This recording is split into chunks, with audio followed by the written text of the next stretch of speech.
దేవుడిచ్చిన వర్తమాన అంశం ఏమిటి అంటే బల్ల ఆరాధన తప్పక ఆచరించాలి.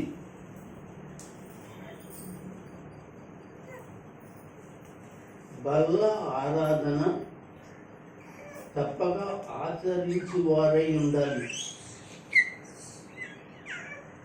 మనం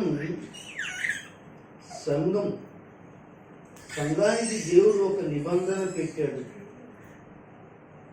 ఆ నిబంధన పేరు ఏం పేరంటే కొత్త నిబంధన.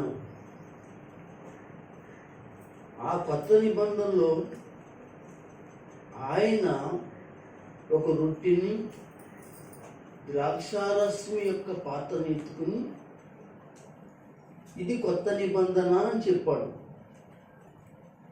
అయితే బాప్తీసం పొందినటి సహోదరులు బాప్తీసం పొందని సహోదరులు పొందిన వారు పొందని వారు ఎవరైనా కానీ వర్తమానములకు అర్హులై ఉన్నారు. చాలా జాగ్రత్తగా వినేవారై ఉన్నారు. బాప్తీసం పొందడం కాదు కానీ బాప్తీసం తీసుకున్న తర్వాత బల్ల ఆరాధన అనేది ప్రభువారు మనకి ఏర్పాటు చేసినది ఒక గొప్ప ఏర్పాటు. అయితే బాప్తీసం తీసుకోలేని సహోదరులారా, ఎంతమంది బాప్తీసం తీసుకోలేదో నాకు తెలియదు కానీ తొందరగా బాప్తీసం తీసుకోవడానికి సిద్ధపడండి. ఎందుకంటే యేసు రాకడ వస్తుంది. రాత్రి వచ్చిన వాళ్ళకి చెప్పాను, భూమి మీదకి రాబోతున్నట్టు ఎలాంటి విపత్తులు వస్తున్నాయో ఆ విపత్తుల్లో నీవు తప్పించుకోవడానికి, దేవుని రాజ్యంలోకి వెళ్ళడానికి నీకు ఎంతో ఆశీర్వాదకరమైనది ఏంటంటే బాప్తీసం. ఆ బాప్తీసం తీసుకున్న వాళ్ళు ఏం చేయాలో తెలుసంటే బల్ల తీసుకోవాలి. బల్ల అంటే ప్రభురాత్రి సంస్కార ఆరాధన. అది ఆడవాళ్ళైనా, అది మగవారైనా,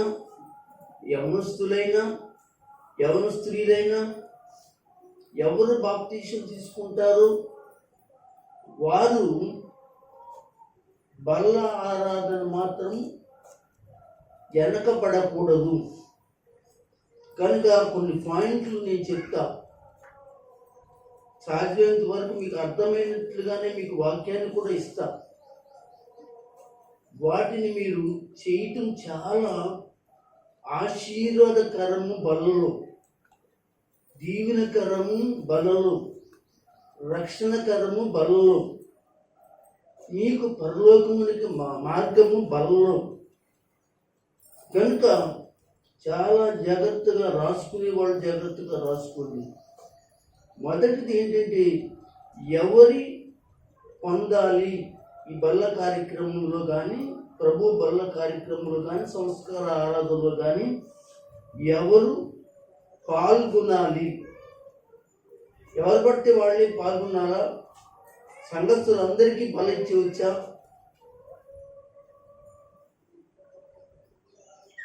జాగ్రత్తగా వినండి. ఎవరికి పడితే వాళ్ళకి ఇచ్చేవచ్చా? ఎవరు పడితే వాళ్ళు తీసేసుకోవచ్చా? ఇక్కడ బల ఇస్తున్నప్పుడు చిన్నపిల్లలు ఉంటారు, వాళ్ళు కూడా ఇచ్చేవచ్చా? నేను ఈ మధ్య కొత్తగా విన్నాను, ఎక్కడో ఒక చోట ఏంటండి, బాప్తీసం తీసుకోలేని వాళ్ళు కూడా ఈ యొక్క రొట్టెని ద్రాక్షరసాన్ని కూడా ఇచ్చేస్తూ ఉన్నట్లుగా కొంచెం ఇన్ఫర్మేషన్ తెలిసిందండి. అది మంచిది కాదు. అది ఎవరు తీసుకోవాలి అంటే బాప్తీసం పొంది రక్షింపబడి యేసు రక్తంలో కడగబడిన వాడు. బాప్తీసం పొంది అనగా రక్షింపబడిన వాళ్ళు. యేసుక్రీస్తు వారి యొక్క రక్తంలో కడగబడిన వాళ్ళు తీసుకోవాలి. ఎవరు పాల్గొనాలి ఇందులో? నేను చాలా క్లుప్తంగా కొన్ని మాటలు మీ మధ్యన ఉంచాలనుకుంటున్నాను. మొదటి, ఎవరు పాల్గొనాలి? సంఘం నేర్చుకోండి. మీరు నేర్చుకోవాలి, పక్క వాళ్ళకి చెప్పాలి, బాప్తిసం తీసుకునే వాళ్ళకి చెప్పాలి. ఎవరు పాల్గొనాలి అంటే యేసుక్రీస్తు వారి చేత కడగబడిన వారు. విన్నారా? యేసుక్రీస్తు రక్తం చేత కడగబడిన వారు, యేసుక్రీస్తు రక్తము చేత కడగబడిన వారు. తొందరగా వాక్యాలు చదివేవాళ్ళు కొంచెం గట్టిగా. అపోస్తలుల కార్యము 2వ అధ్యాయము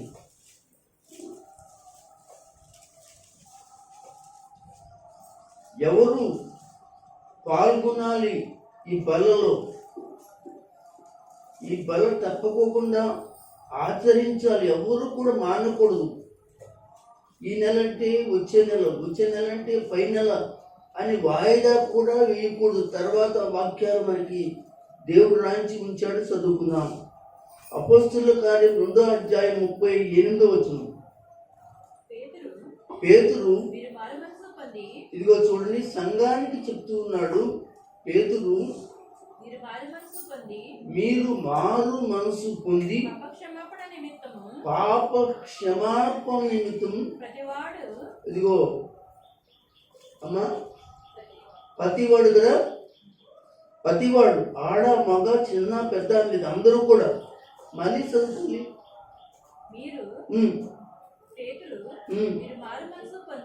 మరియు మీరు అంటే అక్కడ ఉన్నటువంటి సంఘానికి చెప్తున్నాడు. పేతురు చెప్తున్నాడు ఏమని? మీరు మొదటిగా మారు మనసు పొంది, ఇదిగో పాపాలు పోవడానికి పాప క్షమార్పణ నిమిత్తం, ఇదిగో ప్రతివాడును యేసుక్రీస్తు నామమున బాప్తిసము పొందుడి. చాలండి. యేసుక్రీస్తు నామమును ఏం చేయాలి అంటే, యేసుక్రీస్తు నామమున బాప్తిసం పొందాలంటే యేసు రక్తంలో కూడా కడగబడాలి. కడగబడిన వాళ్ళు మాత్రమే బలలో తప్పుకోకుండా పాలు పుంపులు తీసుకోవాలి. ఎవరు పడితే వాళ్ళు తీసుకోవడం కాదు. వాళ్ళు కూడా ఎవరంటే నీటి బాప్తిసం తీసుకోవాలి, అది ముంచిన బాప్తిసం తీసుకోవాలి. ఎవరు పాల్గొనాలి దీంట్లో? యేసు రక్తంలో కడగబడిన వాళ్ళు. మరలా చెప్తున్నాను, ఎవరైనా అడిగారు బాప్తిసం తీసుకోవాలి అంటే యేసు రక్తంలో కడగబడాలి అని మీరు చెప్పాలి. అదే ఇప్పుడు యేసు రక్తం ఎక్కడుంది? పాస్టర్ గారి దగ్గర ఏమైనా ఉందా, లేకపోతే మీ దగ్గర ఏమైనా చేసాలా ఉందా అని ఎవరైనా మిమ్మల్ని అడుగుతారుగా.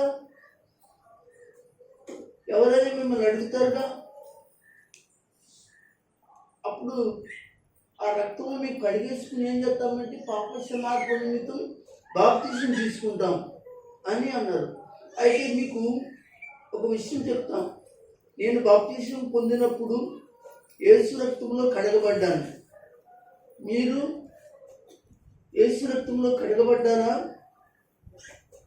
కడగబడ్డారు. ఎలా కడగబడ్డారో చెప్తున్నాను కూడా.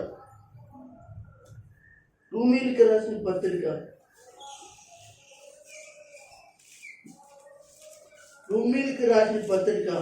10వ అధ్యాయం ఒక మాట ఉంది, చదువుదాం. 10వ అధ్యాయం 9వ వచనం. అదేమనగా యేసు ప్రభువని నీ నోటితో ఒప్పుకుని, దేవుడు మృతులలో నుండి ఆయన లేపానని, అంటే ఆయన సిలువేయబడి, ఎలా అయిందండి? ఆయన సిలువేయబడి రక్తం కార్చి దేవుడు మృతులలో నుండి ఆయనను లేపెనని ఈ హృదయం విశ్వసించిన ఎడల, అంటే నువ్వు నమ్మటమే యేసుక్రీస్తు వారి యొక్క రక్తంలో ఏం చేయబడుతున్నావు, కడగబడుతున్నావు. చెప్తారా ఆమేన్? హల్లెలూయా. మీ హృదయములో విశ్వసించిన ఎడల నీవు రక్షణ పడతావు. దేవునికి స్తోత్రం చెప్దాం. అయితే బల్ల ఆరాధన తప్పక ఆచరించవలసిన వారై ఉండాలి. అయితే మొదటగా ఒక మాట చదువుకున్న తర్వాతే మనం తొందరగా వాక్యాన్ని పూర్తి చేసుకుందాం. మత్తయి రాసిన సువార్త 26వ అధ్యాయం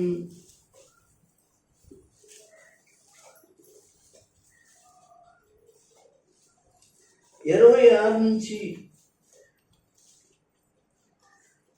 28 వరకు చూడండి. అందరూ కూడా వారి భోజనము చేయుచుండగా యేసు ఒక రొట్టెను పట్టుకుని దాన్ని ఆశీర్వదించి విరిచి తన శిష్యులకిచ్చి, మీరు తీసుకుని తినుడి, ఇది నా శరీరం అని చెప్పెను. మరియు ఆయన గిన్నె పట్టుకుని కృతజ్ఞతాస్తుతులు చెల్లించి వారికిచ్చి, దీనిలోని మీరందరూ త్రాగుడి, ఇది నా రక్తము, అనగా పాపక్షమాపణ నిమిత్తం అనేకుల కొరకు చిందించబడుచున్న నిబంధన రక్తము. చాలు, ఇది మూలవాక్యం. బల్ల ఆరాధనకి తప్పనిసరిగా సంఘంలో విశ్వాసులు ఎవరైతే ఉన్నారో తప్పకుండా, అసలు తప్పకూడదండి. తర్వాత అనేది మాత్రం అది కరెక్ట్ కాదు. అయితే ఇది మూలవాక్యం. ఇది నా శరీరము అని ఒక రొట్టెని గురించి మాట్లాడాడు. ఆయన శరీరం అంటండి రొట్టె. ఒక పాత్ర పట్టుకుని ఇది నా రక్తం అనగా ఈ లోకం కొరకు చిందించబడుతున్నది రక్తం అని చెప్పాడు. అయితే ఆ రక్తం ఇప్పుడు ఉందా అంటే, ఇందాక మనం చదువుకున్న రోమాపత్రిక 10వ అధ్యాయం 9వ వచనంలో చెప్పిన మాట ఏంటంటే, యేసయ్య మృతుల్లోంచి లేచాడు. అంటే మృతుల్లోంచి లేగటం అంటే చచ్చిపోయినప్పుడే లేస్తాం. చచ్చిపోవడం అంటే యేసయ్య రక్తం కార్చాడని అర్థం. అంటే అప్పుడు మనము ఆయన చనిపోయాడు, రక్తం కార్చాడు, మృతుల్లోంచి లేచాడని హృదయంలో మనం నమ్మిన ఎడల యేసు రక్తంలో కడగబడటమే. ఆమేన్ చెప్పండి. అంటే ఈ మాట చెప్పొచ్చు, యేసు రక్తం ఎక్కడుంది? ఇదిగో ఇక్కడే ఉంది. ఇది ఈ మాట చెప్పాలి. తండ్రి మేము కడుపుని మీ శుద్ధి చేసుకుంటా పడతామంటే లేదు, నువ్వు విశ్వాసం ఉంచాలి. ఇక పై వచనంలో చెప్తాడు, చదవండి.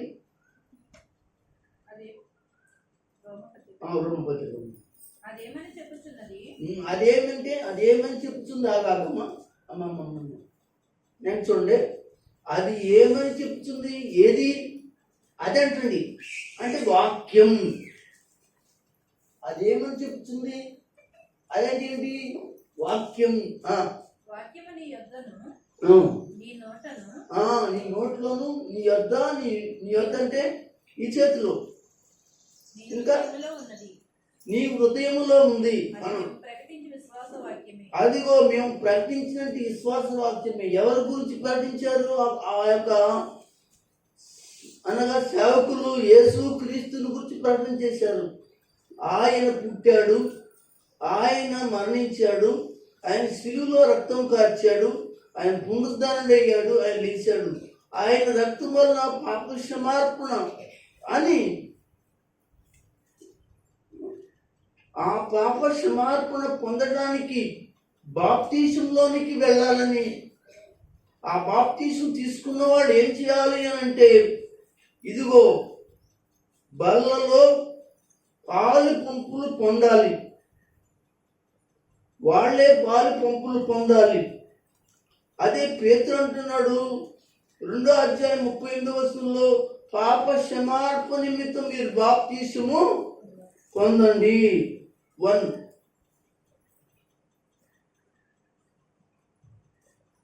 ఎవరు పాలు పొందాలి? దాంట్లో రెండోది ఏమిటి అంటే యోహాను రాసిన మొదటి పత్రిక. అందరూ కూడా బైబిల్ ఉన్నాయా? అది నువ్వు తెలుసుకున్నారా? తెలుసుకున్నా మా బైబిల్లో ఇంటికాడ వదిలిపెట్టు. మీరు ఒకవేళ వెనకాల వచ్చారనుకో, ముందు వస్తున్నట్టు ఈ సతీమణికి ఏం చేస్తారంటే అప్పగించండి. దేవునికి స్తోత్రం. మొదటి యోహాను పత్రిక 1వ అధ్యాయము 1 నుండి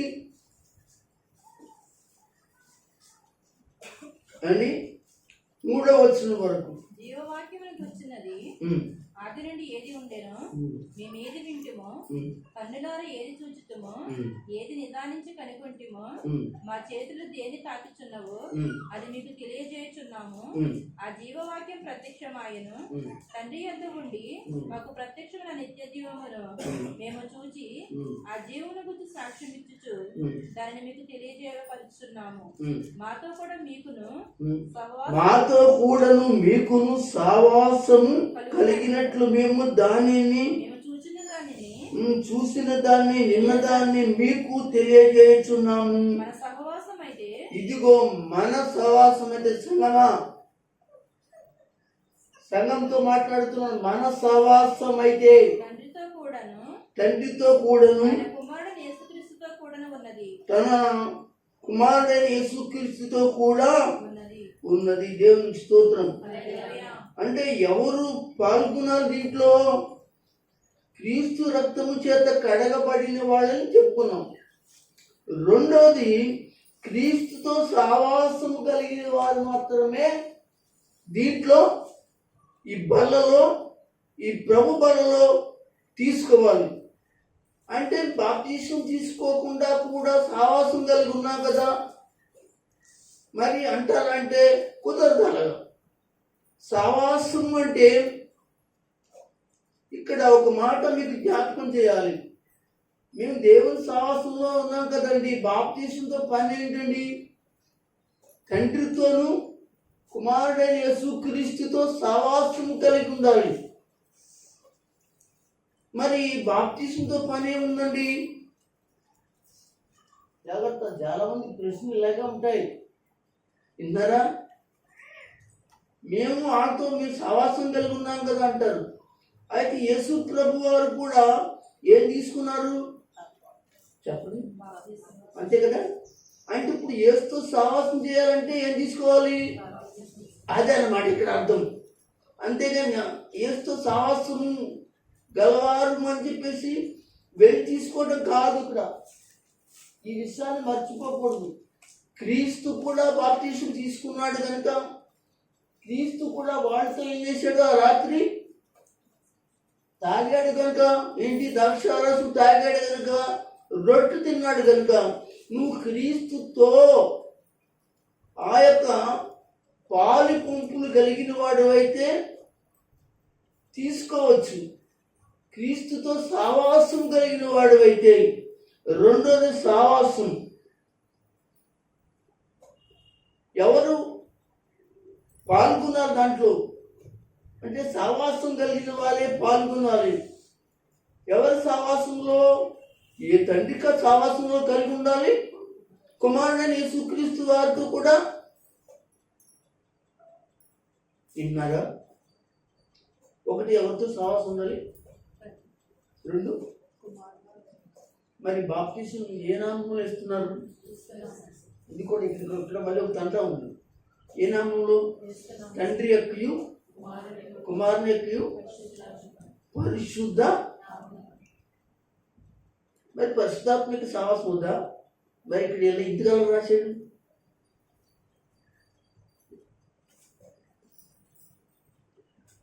ఇక్కడ తండ్రితో సహవాసం చేయమన్నది, కుమారుడితో సహవాసం చేయమన్నది ఎవరో తెలుసా? పరిశుద్ధాత్ముడు. అంటే అక్కడ ఎవరున్నారు అన్నమాట. ఇంకా మనం అయితే దీన్ని జాగ్రత్తగా ధ్యానం చేస్తేనే కానీ మీకు అర్థం అవ్వదు. అయితే ఇక్కడ సావాసం వేస్తూ ఉండాలి, వాళ్ళు మాత్రమే తీసుకోవాలి. ఎవరు పాల్గొనాలి దీంట్లో? మూడవ మాట చదువుకుందామా? కొరింథీయులకు రాసిన పత్రిక. ఈరోజు పూర్తి చేస్తాను. ఇది మీరు కొంచెం 2 నిమిషాలు ఆచరణ ఏమనుకోకండి. ఎవరో కదలకండి, మళ్ళీ దొరకదండి ఈ వాక్యం. ఇది మీ మనసులో పెట్టుకోండి, రాసుకోండి, వినండి. చాలా అవసరమైన మెసేజ్. 11వ అధ్యాయం కొరింథీయులకు మొదటి పత్రిక. కొరింథీయులకు రాసిన మొదటి పత్రిక 11వ అధ్యాయం. తీసారా? 28వ వచనం చదువుతారా? కాబట్టి ప్రతి మనుషుడు తనను తాను పరీక్షించుకునవలెనని. పరీక్షించుకుని అలాగూ చేయాలంట. ఏం చేయాలి? అలాగూ చేయాలి. ఆ రొట్టెని తినాలంట. తర్వాత ఎవరు పాల్గొనాలంటే ఇక్కడ తనను తాను పరీక్షించుకునేవారు పరీక్షించుకోవాలి. ఆ రొట్టెలోనికి వచ్చినప్పుడు, ఆ బలలోనికి వచ్చినప్పుడు, చర్చిలోనికి వచ్చినప్పుడు ప్రార్థన చేసి పరీక్షించుకోవాలి. నాలో ఏమైనా అపరాధాలు ఉన్నాయా? నాలో ఏమైనా దేవునికి ఆయాసకరమైనవి ఉన్నాయా? నాలో ఏమైనాను దేవునికి ఇష్టములేని ఉన్నాయా? నేను బల్ల తీసుకుంటున్నాను కానీ, రొట్టె తీసుకుంటున్నాను కానీ దేవుని పనిలో నేను సాగుతున్నానా? దేవుని పనిలో నిమగ్నం అవుతున్నానా? దేవుని పని కొరకై నేను సిద్ధపడుతున్నానా? నువ్వు పరీక్షించుకోవాల్సిన వాడుగాను దానిగాని నీవు ఉన్నావని ఈ వాక్యం చెల్లిస్తుంది. ఎవరు తీసుకోవాలి? తనను తాను పరీక్షించుకోవాలి. ఇక్కడ అంటున్నాడు 11వ అధ్యాయం 28వ వచనంలో అంటున్న మాట. కాబట్టి ప్రతి మనుషుడు, ఏమండి మనుషుడు అన్నాడు అంటే స్త్రీ కానీ, పురుషుడు కానీ, యవనస్తుడు కానీ, యవనరాలు కానీ, ఎవరైతే పాప క్షమాపణ చేసి రక్తంలో కడగబడిన వాళ్ళు ఎవరైతే ఉన్నారో, కడగబడి సిద్ధపడిన వాళ్ళు ఎవరు ఉన్నారో, బలలో కూర్చుంటున్నారో, సంస్కార ఆరాధనలో కూర్చుంటున్నారో, ప్రతి మనుషుడు కూడా ఏం చేయాలంటే తనను తాను చేసుకోవాలి, పరీక్షించుకోవాలి, తగ్గించుకోవాలి. బలం తీసుకునేటప్పుడు ఏం చేసుకోవాలి? తగ్గించుకోవాలి. ఒకరికొకరు హెచ్చించుకోకూడదు. నాకింతకని అన్న టైప్లో ఉండకూడదు. వాడు చిన్నోడైనా తగ్గించుకోవాలి, పెద్దవాడైనా తగ్గించుకోవాలి. ఆలోచించండి. సంఘము తగ్గించుకుని పరీక్షించుకోవాలి. పరీక్షించుకుని అలాగూ చేసి ప్రతి విషయంలో కూడా పరీక్షించుకోవడం చాలా అవసరం. ఏమండి మనకి అనారోగ్య బలహీనతలు ఉన్నాయి. ఏమండి మనకి అనారోగ్య బలహీనతలు ఉన్నాయి. ఆ సమయంలో డాక్టర్ దగ్గరికి వెళ్ళాం. డాక్టర్ ఏమన్నాడంటే పరీక్ష చేసుకుని రమ్మన్నాడు. ఆ పరీక్ష చేసుకొచ్చినప్పుడు ఆ డాక్టర్కి ఏం తెలుస్తుంది? నీలో ఉన్న లోపం ఏంటో తెలుస్తుంది. అలాగే నీలో ఉన్న లోపం ఏమిటో, నీలో ఉన్న పరిస్థితి ఏంటో, నీలో ఉన్న గొడవ ఏమిటో నువ్వు పరీక్షించుకున్నప్పుడు నీ ఆత్మ నీకు బోధిస్తుంది, నీ మనస్సాక్షి నీకు బోధిస్తుంది. మళ్ళీ దీని కొరకు వాక్యంలోకి వెళ్ళవలసిన పని లేదు, చెప్పేస్తున్నాను. ఎందుకంటే నీ మనస్సాక్షి నీకు చెప్పేస్తుంది అది. కనుక దాన్ని బట్టి తప్పు రైటు అనేది నీ లోపలే దేవుడు పెట్టాడు. పరీక్షించుకునే గుణం నీలోనే పెట్టాడు. పరీక్షించుకోవాలి. అప్పుడు అందులో పాలు పంపులు పొందాలి. ఎవరు పాల్గొనాలి? ప్రభు బలలో ఎవరు పాలు పొందాలి అంటే ఇంకొక మాట కూడా చెప్తుంది ఇందులోనే. కొరింథీయులకు రాసిన పత్రిక 11వ అధ్యాయం రాసుకుంటున్నారు అందరూ జాగ్రత్తగా. 27వ వచనం. కాబట్టి ఎవడు అయోగ్యంగా ప్రభు యొక్క రొట్టెను తినును,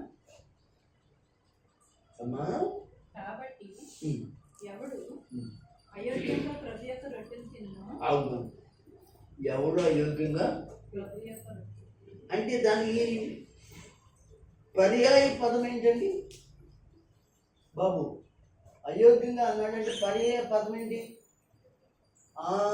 అది పర్యాయ పదం ఏంటంటే దానికి యోగ్యముగా.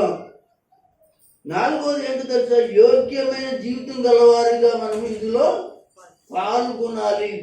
చదవండి 27. కాబట్టి ఎవడు అయోగ్యంగా ప్రభు యొక్క రొట్టెను తినును, లేక ఆయన పాత్రలను తాగును, వాడు ప్రభు యొక్క శరీరమును గూర్చి రక్తమును గూర్చి అపరాధి అగును. అదనమాట అండి. నువ్వు అపరాధి కాకుండా ఉండాలి అని దేవుడు కోరుకుంటున్నాడండి. నువ్వు నష్టపోకూడదని దేవుడు కోరుకుంటున్నాడండి. దేవునికి దూరం అయిపోకూడదని దేవుడు కోరుకుంటున్నాడు. నీ యోగ్యముగా పనులలో చేతులు పెట్టాలి. యోగ్యముగా ఉన్నావా లేదా పరీక్షించుకో. ఎదరవాళ్ళు యోగ్యంగా ఉన్నారో లేదా తర్వాత సంగతి. దేవుడు వాళ్ళతో మాట్లాడతాడు, నీతో మాట్లాడినట్టే. వాళ్ళతో మాట్లాడినట్టుగా నీతోటి యోగ్యంగా ఉండాలి. యోగ్యమైన వారిని గూర్చి దేవుడు సాక్ష్యం ఇస్తాడండి. అందరూ స్తోత్రం చెప్పండి. ఎవరు సాక్ష్యం ఇస్తారు? యోగ్యమైన వారిని గూర్చి దేవుడు సాక్ష్యం ఇస్తాడు. మనమేం డప్పు కొట్టుకోకర్లా. మనమేమో అన్ని చోట్ల చెప్పుకోవాల్సిన పని లేదు. అన్ని చోట్లకు వెళ్ళి నేను పలానా మనం నీలో ఉన్నటి యోగ్యతమైన జీవితం చూసి ఆయనే సాక్ష్యం ఇవ్వగలడు. ఉదాహరణగా వాక్యం ఉంది. ఒకసారి యేసు ప్రభు వారు వెళుతూ ఉన్నారండి. ఆయన వెళుతుండగా జనమేమో ఆయన కూడా పడుతూ ఉన్నారండి. 100 మంది 1000 మంది పడుతున్నారండి. అంతలోనికి ఒకడు వచ్చారండి, కొంతమంది వచ్చారు. ప్రభువా, దయచేసి పలానా వాడి దగ్గరికి నువ్వు రావాలయ్యా అని అడిగారండి. ఏనండి ఇలాగా ఏనండి అడిగారండి. ఎవరు అంటే అతడు చాలా మంచివాడు. అతడు నీ దగ్గరికి రావడానికి యోగ్యుడు కదట. నువ్వేమో ఆయన దగ్గరికి యోగ్యుడు కాదంట అని చెప్పుకుంటున్నట్టు ఒక ఆయన ఉన్నాడు. తన దాసుడికి పక్షవాతం వచ్చింది, బాగు చేయమని అడుగుతున్నాడు. ఒకసారి మీరు ఆ యోగ్యుడి దగ్గరికి రావడానికి మీరు ఇష్టపడతారా అంటే వస్తానన్నాడు ఆయన. అంటే ఇందులో మీకు ఏమర్థమవుతుంది? పరిశుద్ధాత్ముడు ఏం చేస్తాడు? ఆయనే ప్రజల ముందు నీ గురించి సాక్ష్యం ఇస్తాడు. నువ్వు యోగ్యుడవో అయోగ్యుడవో, నువ్వు నీతి గలవాడువో నీతి లేనివాడువో, నువ్వు పరిశుద్ధుడువో నువ్వు పరిశుద్ధుడు కాదో మనుషులు చెప్పనక్కర్లేదు. కానీ పరిశుద్ధాత్ముడు ఏం చేస్తాడంటే తానే సాక్ష్యం ఇస్తాడు. దేవునికి స్తోత్రం చెప్పండి, హల్లెలూయా చెప్పండి, హల్లెలూయా చెప్పండి, దేవునికి స్తోత్రం చెప్పండి, హల్లెలూయా హల్లెలూయా. కనుక దేవుని సంగమా, నీ జీవితంలో బల్ల ఆరాధనలోకి వచ్చిన నీ జీవితంలో ఇవన్నీ పాటిస్తున్నావా లేదా? బల్ల ఆరాధనలోకి వస్తున్నా, బల్ల ఆరాధనలో ఉన్నట్టు నీ జీవితంలో నువ్వు పాటిస్తున్నావా లేదా? ప్రభు చెప్తున్నారు, ప్రభు మాట్లాడుతున్నారు. అందరూ ఒకసారి స్తోత్రం చెప్పండి, హల్లెలూయా హల్లెలూయా హల్లెలూయా హల్లెలూయా. గనుక ప్రభు సన్నిధిలో ఏమి ఆలోచిస్తున్నాము?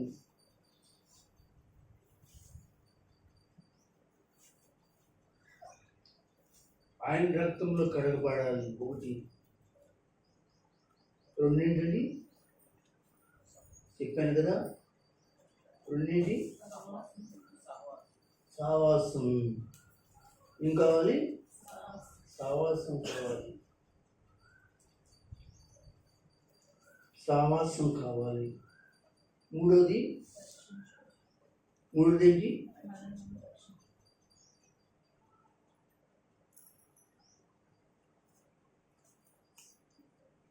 దేవునికి స్తోత్రం. ఇంకొక 20 నిమిషాలు టైం ఉందండి. అయితే మూడోది తనను తాను ఏం చేసుకోవాలి అనగా పరీక్షించుకోవాలి. నాలుగోదిగా యోగ్యమైన జీవితం కలగాలి. చూడండి, అతడు వస్తూ ఉండగా ఇతడు యోగ్యుడు అని అనేక మంది సాక్ష్యం ఇవ్వడానికి పరిశుద్ధాత్మ సహాయం వచ్చింది. ఎవరు పాల్గొనాలి అంటే ఇదిగో ఈ నాలుగు విషయాలు చేసేవారు బల్ల ఆరాధనలోనికి రావాలి. ఎందుకు పాల్గొనాలి? రెండో మాట చెప్తున్నానండి. ఇప్పుడు ఒకటో మాట చెప్పాను, రెండో మాట ఏంటి? ఎందుకు పాల్గొనాలి? అమ్మా, ఎందుకు పాల్గొనాలి? మీరు ఎప్పుడు ద్రాక్షారసం తాగలేదా? ఎప్పుడు రొట్టె తినలేదా? అందుకోసం పాల్గొనాలా? అంటే ఏదో మర్మం ఉంది, ఏదో రహస్యం ఉంది, దేవుడు ఏదో రాసి పెట్టాడు. ఎందుకు పాల్గొనాలి? మరి అని నేర్చుకోవాలండి మనం.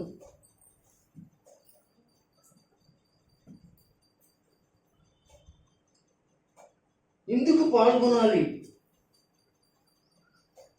అంటే ఇది ప్రభువే స్థాపించాడు. ఇది ప్రభువే స్థాపించాడు. ఇది మనుషులు స్థాపించింది కాదు, మనుషులు ఏర్పాటు చేసింది కాదు. అందుకు పాల్గొనాలి. ఎందుకు పాల్గొనాలి అని అంటే ప్రభువే, ఇంకెవరు కూడా, ఈ ఇంటి వాళ్ళు, మీ పాస్టర్ గారు, మీ పాస్టమ్మ గారు కాదు ఇది స్థాపించింది. ఈ బల ఆరాధన అనేది దేవుడే స్థాపించాడు కనుక ప్రభువే దీన్ని మరి స్థాపించాడు కనుక మనము దీనిలో ఏం చేయాలి? పాల్గొనాలి. ఎందుకు పాల్గొనాలి అంటే ఇదే అనమాట అండి. లూకా రాసిన సువార్త 22వ అధ్యాయము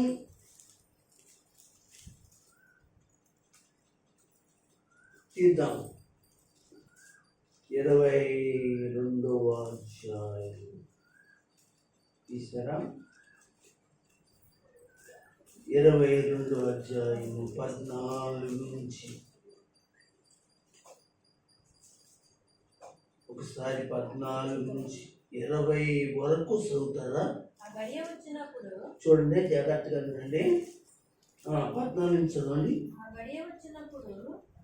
లూకా సువార్త 22 చూసుకోండి అందరూ. మరొకసారి చెప్తున్నాను, 22 అధ్యాయము 14 నుంచి 20 వచ్చిన వరకు చదవండి. ఆ గడియ వచ్చినప్పుడు ఆయనయు ఆయన శిష్యులు కూర్చుంది. అప్పుడు ఆయన నేను శ్రమ పడక మునుపు మీతో కూడా అదే పస్కా అన్న ప్రభు బల్లన్న. పాత నిబంధనలో పస్కా అన్నారండి. కొత్త నిబంధనలోకి ప్రభు ఏం చేశాడంటే ఇది దేవుని యొక్క రొట్టి బల్ల, సన్నిధి రొట్టి బల్ల అనగా ద్రాక్షారసం అనే పాత్ర ఆయన రక్తం అని చెప్పుకొచ్చాడు. అది దేవుని రాజ్యంలో నెరవేరే వరకు ఎన్నడూ దాని భుజింపనని మీతో చెప్పుచున్నాను. ఒకసారి ఏమండి, నేను ఇంకొకసారి చూడరా. యేసు ప్రభు వారు బతుకున్నప్పుడు తన శిష్యులతో కలిసి ఏం చేశాడు? రొట్టె తీసుకున్నాడు కదా, అనగా ఆ 12 మందిని కూర్చోబెట్టి ఆయన కూడా ఉన్నాడా లేదా? బలలో తీసుకున్నాడా? ఇప్పుడు మరలా ఏంటంటే రేపొద్దునంటే మనం పరలోకం వెళ్ళిపోయాక ఆయన మన అందరితో కలిసి మళ్ళీ భుజిస్తాడట. ఎంత ధన్యత మనకు! సరే ఆమె చెప్పండి. ఎంత ధన్యులోండి మనము, దేవునికి స్తోత్రం. చదవండి. ఆయన గిన్నె ఎత్తుకొని కృతజ్ఞతాస్తుతులు చెల్లించి మీరు దీన్ని తీసుకొని మీలో పంచుకొనుడి. ఇక మీదట దేవుని రాజ్యం వచ్చే వరకు నేను ద్రాక్షారసము త్రాగనని మీతో చెప్పుచున్నానని. పిమ్మట ఆయన రొట్టె పట్టుకొని కృతజ్ఞతాస్తుతులు చెల్లించి దాన్ని విరిచి వారికి ఇచ్చి, ఇది మీ కొరకు ఇయ్యబడుచున్న నా శరీరము, నన్ను జ్ఞాపకము చేసుకుని దీన్ని చేయడని చెప్పాను. ఆ ప్రకారమే భోజనమైన తరువాత ఆయన గిన్నె పట్టుకొని, ఈ గిన్నె మీ కొరకు చిందించబడుచున్న నా రక్తం వలన కొత్త నిబంధన. అదే అన్నమాట. దేవుడే దీన్ని స్థాపించాడు, ప్రభువే దీనిని స్థాపించాడు కనుక ఎవడు తీయడానికి వీల్లేదు, ఎవడు దాన్ని గెంటిపెట్టడానికి వీల్లేదు. చేయవలసిందే. ఏ సంఘమైనా, ఏ సావాసమైనా, ఏ సేవకుడైనా, ఏ సహోదరుడైనా కానీ చేయవలసిందే. ఏమని చేయవలసింది? ఇందుకు పాల్గొనాలి అంటే ఇది దేవుడే స్థాపించాడు కనుక. రెండోదిగా ఏంటంటే ఎందుకు పాల్గొనాలంటే ఆది సంఘము అంటే ఆదిమ సంఘం ఏం చేసిందంటే దీన్ని చేసుకుంటూ వచ్చింది. బైబిల్లో చెప్పబడుతుంది అపోస్తలుల కార్యం 2వ అధ్యాయం. ఆదిమ సంఘస్థులు దీన్ని ఆచరించారు. అంటే యేసుతో ఉన్నవాడు ఆచరించారు. యేసు ఆచరించాడు. యేసుతో కలిసినట్టు తిరిగినట్టు శిష్యులైన వారు ఆదిమ సంఘంలో ఉన్నట్టు అనగా సంఘస్థులందరూ కూడా ఆచరించారు. ఇది ఈ రోజున మనం కూడా ఆచరించాలి.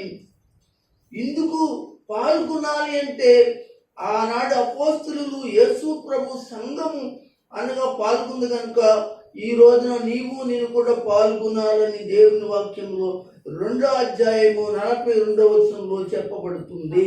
వీరు అపోస్తల బోధయందును సహవాసమందును రొట్టె విరుచుట యందును ప్రార్థన చేయుట యందును ఎడతెగక ఉండిరి. ఎడతెగక విన్నారా? ఎడతెగక అంటే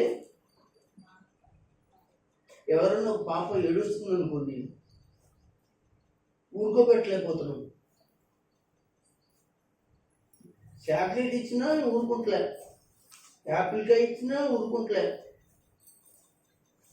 అంటే మనం అప్పుడు ఎవరో వచ్చి ఇంటికి ఏడుస్తుంది ఏంటంటే ఏమోనండి ఎడ తెక్కకుండా ఏడుస్తుందండి అంటాం లేదా? అంటే ఎడ తెగక అంటే వాళ్ళు ఎప్పుడు కూడా మానక ఆదిమ సంఘము యొక్క సంఘస్థులు ఎప్పుడు కూడా ఏం చేశారట? ఆచరించడం మానలేదు అని వాక్యం చెప్తుంది. ఎందుకు పాల్గొనాలి అంటే దేవుని గ్రంథంలో పత్రికల్లో కూడా దేవుడు రాయించి ఉంచాడు. కొరింథీయులకు రాసిన పత్రిక 10వ అధ్యాయం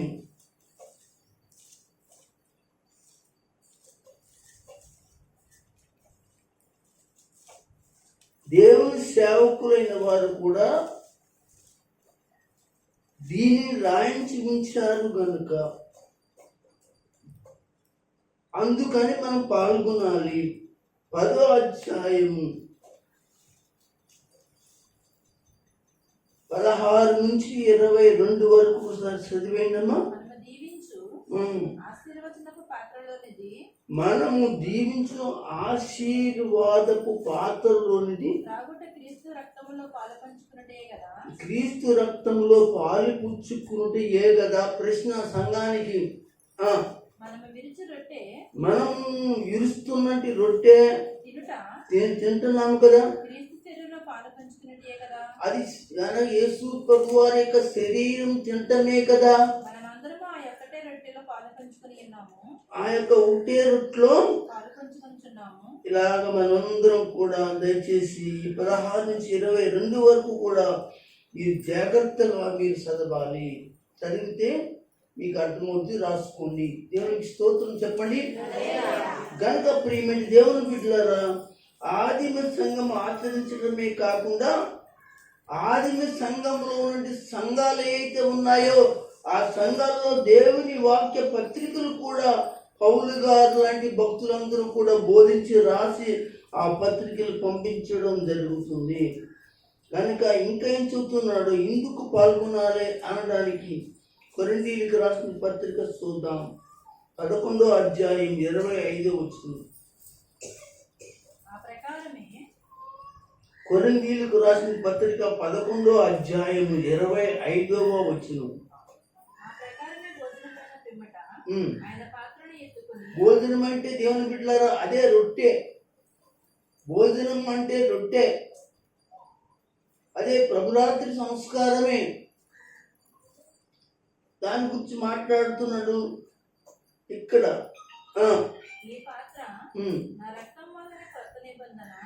ఇక్కడ ఏమంటే ఆ ప్రకారమే భోజనమైన పిమ్మట ఆయన పాత్ర ఎత్తుకుని, ఈ పాత్ర నా రక్తం వల్ల కొత్త నిబంధన, మీరు దీనిలోని త్రాగినప్పుడు నన్ను జ్ఞాపకము చేసుకున్నటకై. అదండి ప్రభువుని జ్ఞాపకం చేసుకుంటామంటే ఈ బల్లంతా కూడా ప్రభువుని ఎప్పుడు జ్ఞాపకం చేసుకుంటున్నామండి అని అంటారు. ఆదివారం కాకుండా అవును జ్ఞాపకం చేసుకోవాలి. ఈ రొట్టె తిన్నప్పుడు, ఈ రక్తం తాగినప్పుడు కూడా జ్ఞాపకం రావాలి. ఏ జ్ఞాపకం రావాలి? ఆయన కొట్టిన దెబ్బలు, ఆయన వేసింది సిలువ, ఆయన చేతుల్లో గుచ్చిన మేకులు, ఆయన యొక్క కాళ్ళకు గుచ్చిన మేకులు, ఆయన పక్కలో పొడిచిన బళ్ళెం మనకి జ్ఞాపకం రావాలి. చూడండి, తీసుకుంటున్నప్పుడల్లా కూడా మీరు తీసుకుంటాం కాదు, కానీ ఆయన మన ఎదుట జ్ఞాపకం రావాలి. ఎలా శ్రమను అనుభవించాడో, ఎలా కష్టం అనుభవించాడో నీ కొరకు నా కొరకు జ్ఞాపకం చేసుకోవాలి. ఇందుకు పాల్గొనాలి అంటే ఇక్కడ ఈ మాటలు కనపడుతున్నాయి. మరొక మాట ఏంటంటే ఇందులోనే చెప్పాడు 11వ అధ్యాయంలో క్రమముగా పాల్గొనాలంటే. విన్నారా? క్రమముగా పాల్గొనాలంట. ఒక నెల తీసుకుని ఇంకో నెల మనం బతుకుంటాంలే, తర్వాత నెల తీసుకుంటామని అనుకుంటాం. మనం అసలు బతుకుంటానికి మనం ఏమన్నా బాండ్లు రాయించామండి. ఈ పొలానికి బాండ్లు ఉన్నాయి, ఉన్నాయండి. నువ్వు కొనుక్కున్న వస్తువుకి బాండ్లు ఉందండి, కానీ ఈ ప్రాణానికి బాండ్ లేదు. రేపు అన్నది నీది కాదని బైబిల్ చెప్పింది. కనుక దయచేసి అలాంటి అలవాటులు, పద్ధతులు విడిచిపెట్టేసుకుని నీకు ప్రభు ఒక బలను మాత్రం, ప్రభు సన్నిధిని మాత్రం దొంగిలించుకుంటూ చూసుకోవడానికి క్రమముగా పాలు పొందాలి. చదువుదాం 11వ అధ్యాయం కొరింథీయులకు రాసిన పత్రిక 20-21. మీరందరూ కూడా కూడి వచ్చుచుండగా. ఏమండి అక్కడ ఎక్కడికి కూడి వస్తున్నారండి? ప్రభు బల్ల దగ్గర కూడి వస్తున్నారు. అక్కడ ఆ బల్లలో ఏముంది? ప్రభు యొక్క శరీరము, ప్రభు యొక్క రక్తం ఉంది. మీరందరూ కూడా కూడి వచ్చుచుండగా మీరు ప్రభురాత్రి భోజనము చేయటం సాధ్యము కాదు. ఎందుకు సాధ్యం కాదు? పాస్టర్ గారు ఇస్తారో మీరు తీసుకుని వెళ్ళిపోతాం. ఎందుకు సాధ్యం కాదు? జాగ్రత్త. బాప్తీసం తీసుకున్నవాళ్ళు, అలాగే బాప్తీసం తీసుకోలేని వాళ్ళు కూడా రేపు తీసుకుంటారు. కాబట్టి సాధ్యం కాదు. ఎందుకని? ఇక్కడ అదే అంటున్నాడు, ఎందుకని మీరు ఆ భోజనము చేసినప్పుడు ఒకని కంటే మరి ఒకడు ముందుగా తన తమ మటుకు తామే భోజనము చేయుచున్నాడు. అంటే ఉపవాసముతో ఏం చేయాలి? ఒక క్రమం ఉందండి. ఉపవాసముతో ఏం చేయాలి? ప్రభు యొక్క బల్ల తీసుకోవాలి. ఇంకేమంటున్నాడు? ఇందువల్లనే ఒకడు ఆకలి గునిన మరి ఒకడు మత్తుడగును. దేవునికి స్తోత్రం కలుగును గాక. హల్లెలూయా, హల్లెలూయా. అంటే ఇక్కడ ఒకవేళ భోజనము చేస్తే లేకపోతే భోజనము చేసి వస్తే ఆ బల్ల ఆరాధనలో వినపడే మాటలు వాక్యం వినకుండా నువ్వు మత్తుడై ఉంటావు అని మాట్లాడటం జరుగుతూ ఉంది. కనుక దయచేసి మీరు జాగ్రత్తగా ఉండాలి. ఇదే ఒక వాక్యంలో కొరింథీయులకు రాసిన పత్రిక మొదటి పత్రిక 11వ అధ్యాయం 27వ వచనంలో అపరాధులుగా ఎంచబడకూడదు దీంట్లో తీసుకునేటప్పుడు. కాబట్టి ఎవడు అయోగ్యంగా ప్రభు యొక్క రొట్టెను తినును లేక ఆయన పాత్రలను తాగును వాడు ప్రభు యొక్క శరీరమును గూర్చియు రక్తమును గూర్చి అపరాధి అగును. అపరాధులు అవ్వకూడదు. ఏమని?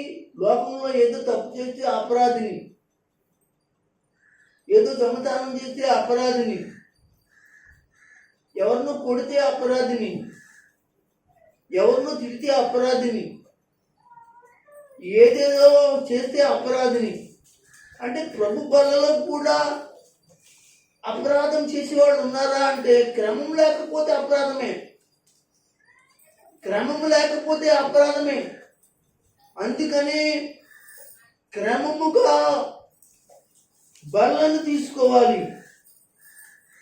తీసుకోకపోతే ఇందులో చెప్తాడు మనము కొన్ని శిక్షలు పొందుతామంటండి, కొన్ని ఇబ్బందులు పొందుతామంట. ఇందులో 11వ అధ్యాయం 28 నుంచి 30వ వచనం వరకు చదవండి. కాబట్టి ప్రతి మనుష్యుడును తాను పరీక్షించుకొనవలెను, అలాగూ చేసి రొట్టెను తిని ఆ పాత్రను త్రాగవలెను. ప్రభు శరీరం వివేచింపక తిని త్రాగువాడు తన శిక్షా విధి కలుగు. మనము తీర్పు పొందిన ఎడల లోకముతో పాటు మనకు శిక్షా విధి కలగకున్నట్లు ప్రభు చేత శిక్షింపబడుచున్నాము. ఇలాగా ఈ వాక్యం అంతా మీరు చదువుకుంటే 30వ వచనం దాకా చదువుకుంటే మీరు శిక్షించబడకోకుండా శిక్షకు పాత్రులు కాకుండా ఉంటారని ఒక క్రమమైన పద్ధతిలో ప్రభు వల్ల సంఘం తీసుకోవాలి. బాప్తీసం తీసుకునే వాళ్ళు నేర్చుకోవాలి. ఈ విషయం బాప్తీసం తీసుకున్న వాళ్ళు నేర్చుకోవాలి, తీసుకోలేని వాళ్ళు కూడా నేర్చుకోవాలి ఈ వాక్యాన్ని. దేవునికి మహిమ కలుగును గాక. ఆమేన్, ఆమేన్. కనుక దేవుని బిడ్డలారా దేవుని వాక్యం చదివిస్తూ ఉంది. ఎప్పటి వరకు తీసుకోవాలి? ఎప్పటి వరకు తీసుకోవాలి? ఒక సంవత్సరమా? ఒక 6 నెలలా? ఒక 3 నెలలా? ఎప్పటి వరకు పాల్గొనాలి ఇందులో అంటే వాక్యం చెప్తుంది మన మరణం పర్యంతం వరకు కూడా పాల్పొందాలి. ప్రభు వచ్చే వరకు కూడా పాల్పొందాలి. వాక్యం చెప్తుంది. ఇందులోనే కొరింథీయులకు రాసిన పత్రిక అని చెప్తాడు. అది కూడా ఒక మాట చదువుదాం. 11వ అధ్యాయం 26వ వచనం.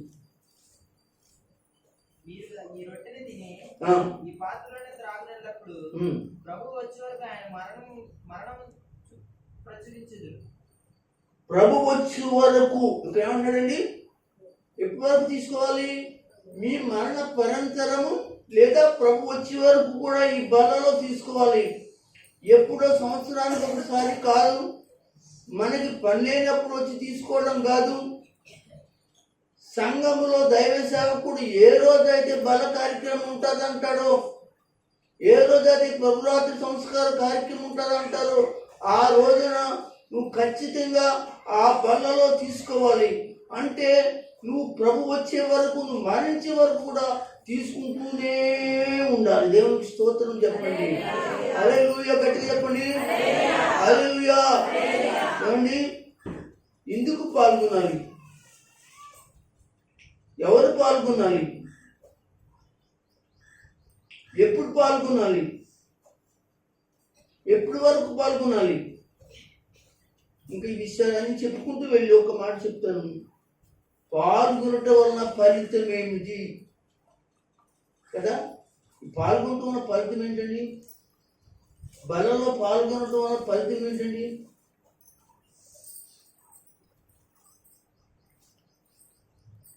ఒక బండి కొన్నామండి, 4 చక్రాల బండి కొన్నామండి. దాని మీద 2 గెలలు అట్టుపళ్ళు కోసి దాని మీద పెట్టామండి. బజార్లోకి వెళ్ళి అమ్ముతాను. ఏంటి లాభం? ఏంటి ఫలితం? ఆయన 2 గెలలు 200 కొన్నాడు అనుకుందాం, ఆయన 400కి అమ్మాడు అనుకోండి, ఎంత లాభం వచ్చింది? ఏంటి ఫలితం? అనగా తన కుటుంబాన్ని పోషించుకోవడానికి తనకి 4 డబ్బులు లాభం అనమాట. అయితే ఇదైతే ఇలా జరుగుద్ది. అయితే ప్రభు బలలో పాలు పొందడం వల్ల ఫలితం ఏమిటి? మనకి లాభం ఏమిటి? మనకి ఇది కూడా కావాలి కదమ్మా, అంతే కదా? ప్రభు వల్ల మనం తీసుకుంటూ వల్ల అంచె దినములలో లేపబడతాం. అందరూ స్తోత్రం చెప్పండి. అంటే ప్రభు బల్ల తీసుకునే వాళ్ళు దేవుని బిడ్డలారా క్రమంగా పద్ధతిగా నేను చెప్పినట్లుగా ఎవరైతే తీసుకుంటారో, ఇప్పుడు వరకు చెప్పిన వాక్యాలు ఏది చెప్పినాయో వాళ్ళు చనిపోతే వాళ్ళు సమాధి చేయబడితే యేసు వచ్చే రాకడలో, అంటే ఆఖరి దినాల్లో యేసు వచ్చే రాకడలో వాళ్ళు లేపబడతారు. ఇది ఫలితం. యోహాను సువార్త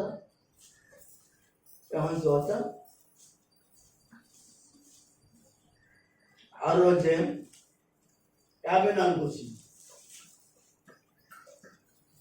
ఇందులో పాల్గొనడం వల్ల, బలలో పాల్గొనడం వల్ల ఫలితం ఏమిటి?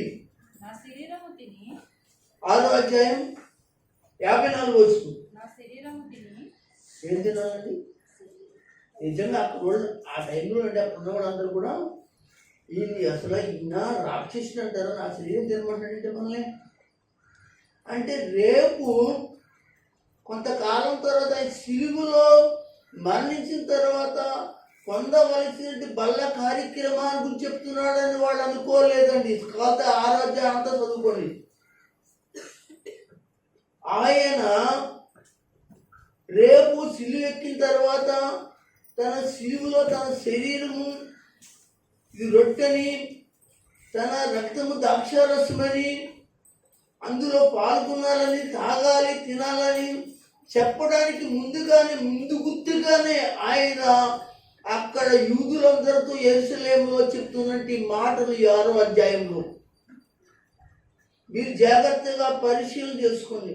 వాళ్ళు ఏమనుకున్నారో తెలుసా? పళ్ళు పట్ట కొరుకుతూ ఈయన చంపేద్దామురా, మన ఏం తినమంటున్నాడు? నరమాంసం తినమంటున్నాడు, అనగా నన్ను యొక్క రక్తాన్ని తాగమంటున్నాడు. ఎక్కడైనా ఇది జరుగుద్దా? ఏ చోటైనా ఇది జరుగుద్దా అని చాలా ఆశ్చర్యకరంగా మాట్లాడుకున్నారు ఆ రోజుల్లో. కానీ ప్రభు ఆయన అన్నది అనగా ఆధ్యాత్మికమైన రొట్టె, ఆధ్యాత్మికమైన రక్తాన్ని గురించి ఆయన మాట్లాడాడు. చదవండి 52. నా శరీరము తిని నా రక్తము త్రాగువాడు నిత్యజీవము గలవాడు, అంత్యదినమున నేను వాడిని లేపుదును. అమ్మా విన్నారా? ఆయన చూడండి, ఆయనకి చూడండి. అంచె తినాలంటే ఇప్పుడు నువ్వు చనిపోయిన తర్వాత నువ్వు లేపడతావు, అది ఫలితం. యోహాను సువార్త పాల్గొనటం వలన వచ్చే ఫలితం 1 అంచనాలు లేపడుతూ, 2 క్రీస్తుల్లో నిలిచియుందురు. 56 చదువునందులో 56 చదువునందులోనే 6వ అధ్యాయం 56. నా శరీరము తిని నా రక్తము త్రాగువాడు నా యందును నేను వారి యందు నిలిచియుందును. Praise the Lord. హల్లెలూయా. విన్నారా? ప్రభు బల తీసుకుంటే, ప్రభు బలలో పాల్పొందితే, ఇదిగో నువ్వు ఎవరు ఎందు ఉన్నావు అంటే దేవుని ఎందు ఉన్నావు, దేవుడు నీ యందు ఉన్నాడు. నువ్వు దేవుని ఎందు ఉన్నావో లేదు, కానీ దేవుడు నీ యందు ఉంటే నీకెంతో ఆశీర్వాదం. దేవుడు నీ యందు ఉండడానికి ఏం తీసుకోవాలి? ప్రభు బల తీసుకోవాలి. అది ఒక పెద్ద ఫలితం నీకు.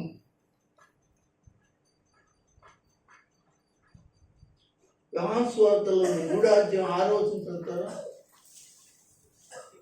క్రీస్తులో పాలు పంపు.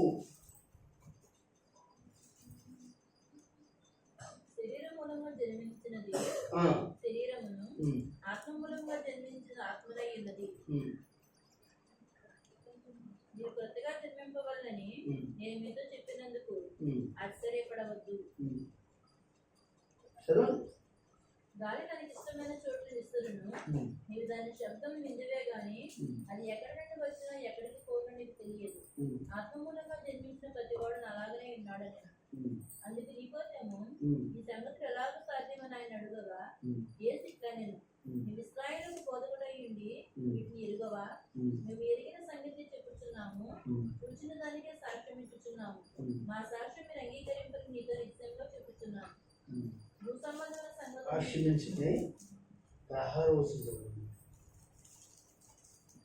దేవుడు లోకం ఎంతో ప్రేమించును కాగా ఆయన తన అద్వితీయ కుమారునిగా పుట్టిన వాని విశ్వాసం ప్రతివాడును నశింపక నిత్యజీవం పొందినట్లు ఆయన అనుగ్రహించును. దేవునికి స్తోత్రం. ఇక్కడ ఏమన్నా క్రీస్తులో పాలు పుచ్చుకోవడం గురించి మాట్లాడుతూ ఉన్నాడు. ఒకసారి 6వ అధ్యాయం చూద్దాం. 6వ అధ్యాయం చూద్దాం. 6వ అధ్యాయము 51,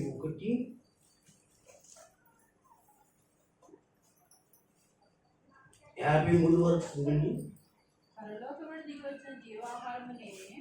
ఎవడైనా ఈ ఆహారం భుజించితే వాడు ఎల్లప్పుడూ జీవించును. మరి నేను ఇచ్చే ఆహారం లోకమునకు జీవము కొరకైన నా శరీరం అని మీతో నిశ్చయంగా చెప్పుచున్నాను. యూదులు ఈయన నా శరీరం ఎలాగో తిననీయగలడని ఎవరైతే ఒకడు వాదించింది. కావున యేసు ఇట్లనెను, మీరు మనిషి కుమారుని శరీరం తిని ఆయన రక్తం తాగితేనే కానీ మీలో మీరు జీవము గలవారు కాదు. పాల్గొనుట వలన, ఈ రొట్టెలో పాల్గొనుట వలన ఏం కలుగున్నారు? నిత్య జీవము కలుగున్నారు అంటున్నాడు. చదవండి, నిత్య జీవము చదవండి. కావున 53 నుంచి చదవండి. కావున యేసు ఇట్లనెను, మీరు మనిషి కుమారుని శరీరము తిని ఆయన రక్తము తాగితేనే కానీ మీలో మీరు జీవము గలవారు కాదు. నా శరీరము తిని నా రక్తము త్రాగువాడు నిత్య జీవము గలవాడు. అది చూస్తారా? నిత్య జీవం గలవాడు. చదవండి. అంత్యదినమున నేను వారిని లేపుదును. అంత్యదినాల్లో ఏం చేస్తాడు? వాడిని లేపుతాడు. దేవునికి మహిమ కలుగును కాక. అంటే ఈ రొట్టెలో పాలు పొందటం వలన కలిగే ఫలితాలు ఇక్కడ చెప్తున్నాడు. అంత్యదినాలలో లేపబడతాం, క్రీస్తులో నిలిచి ఉంటాం, క్రీస్తుతో పాలు పంపులు పొందుతాం, అనగా నిత్య జీవాన్ని పొందుతాం. ఇందులో ప్రభు బలలో. కనుక ఇంతవరకు చెప్పినటి మాటలని ఏంటంటే, మత్తయి సువార్తలో ఇందాక మనం చదివినటి మాటను మరొకసారి చదివి మనం ముగించేసుకున్నాం. 26 అధ్యాయము 26, 28 వచనాలు చదువుకుని మనం ముగించుకుందాం. భోజనం చేయుచుండగా యేసు ఒక రొట్టెను పట్టుకొని దాన్ని ఆశీర్వదించి విరిచి తన శిష్యులకు ఇచ్చి, మీరు తీసుకొని తినుడి, ఇది నా శరీరం అని చెప్పాను.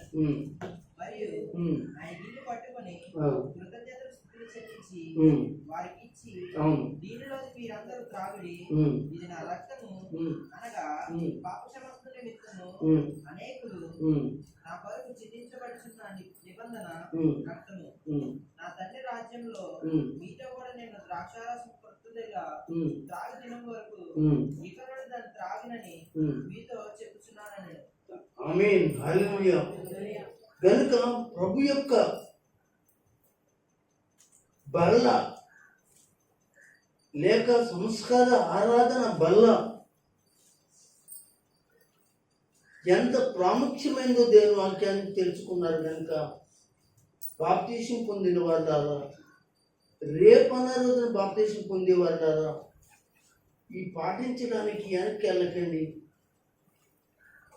పాటించలేని పరిస్థితిలో ఉంటే నీకు పరలోక రాజ్యము అనేది ఉండదని కూడా చెప్తున్నాడు. జాగ్రత్తగా ఉందాం. దేవుని యొక్క సంఘంలో మనందరం కూడా ఈ కార్యక్రమంలో పాలు పొందడానికి ఇష్టపడదాం. ప్రభు మిమ్మల్ని మీ కుటుంబాలను రక్షించి ప్రభు ఆరాధనలో బలలో ప్రభు నడిపించినట్టు, అలాగే దేవుడు కార్యం చేసినట్టు, రక్షణ బాప్తీసం పొందినట్లు దేవుడు కృప చూపును కాక. ఆమేన్. అందరూ కళ్ళు మూసుకోండి.